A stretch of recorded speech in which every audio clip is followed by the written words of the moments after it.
This is a 1929 Nash.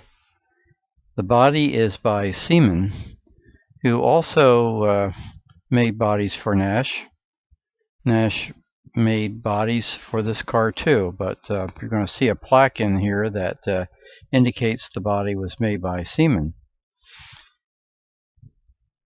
Now this engine is a 6-cylinder engine, but it's very unusual. You'll notice that that distributor has twice as many wires as you would expect. This car has a dual ignition.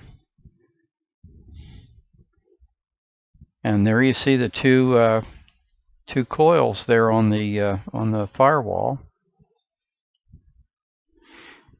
Now the owner very kindly opened up the other side of the hood so that we could get a view of that.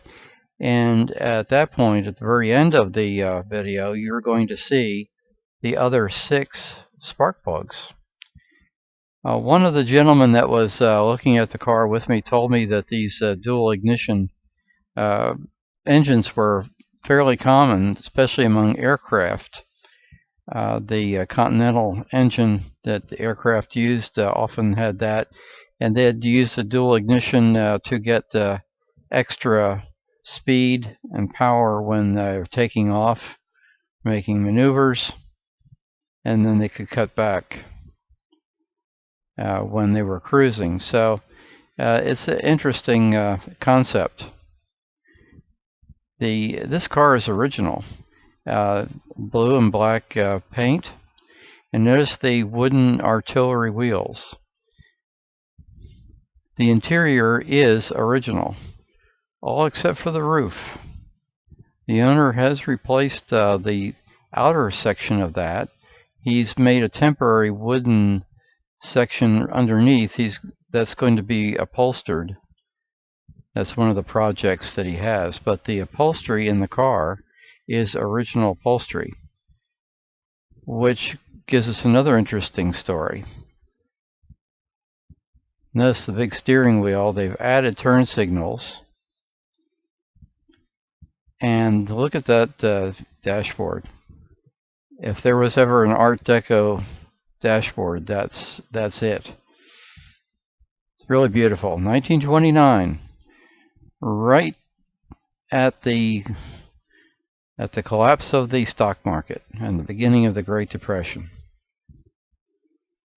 Now that fabric is original, and that seat is the original seat. Both of them are, but that seat in the front had been replaced by 2 bucket seats because the owner before this owner was a big guy, and he needed the adjustment of 2 bucket seats to get the distance that he required from the foot pedals. Notice the Nash Taillight, just one taillight. That was a common thing. There's the gas tank in the back, and the stylized bumperettes there. So with this, with the situation of the seat, it didn't have the original seats when this guy bought it, and he inquired whatever happened to that original seat. Well, the owner had given it away to someone in the neighborhood. So the new owner checked it out and talked to the guy who wound up with the seat, and sure enough, that guy gave him that seat. So the car and the seat were reunited. It's just amazing, and it really calls up the fraternity of the old car hobby. Somebody helping somebody else out on an important part that really made the car original. Now there were 3 levels of power. I think they were all 184 cubic inches, but there was the standard 6 at 50 horsepower, the special 6 at 65 horsepower, and the advanced 6 at 78 horsepower. There you see the Seaman Body Corporation tag there. So I would bet this is the Advanced 6 with the 78 horsepower at 2,900 RPM. What a car, huh? There's the main license plate from 29. There still is an opening for a crank, but this has electric start. Now, here is the other side, open. The other side of the hood, and you can see the exhaust manifolds, and if you look closely, you can see the spark plugs in place.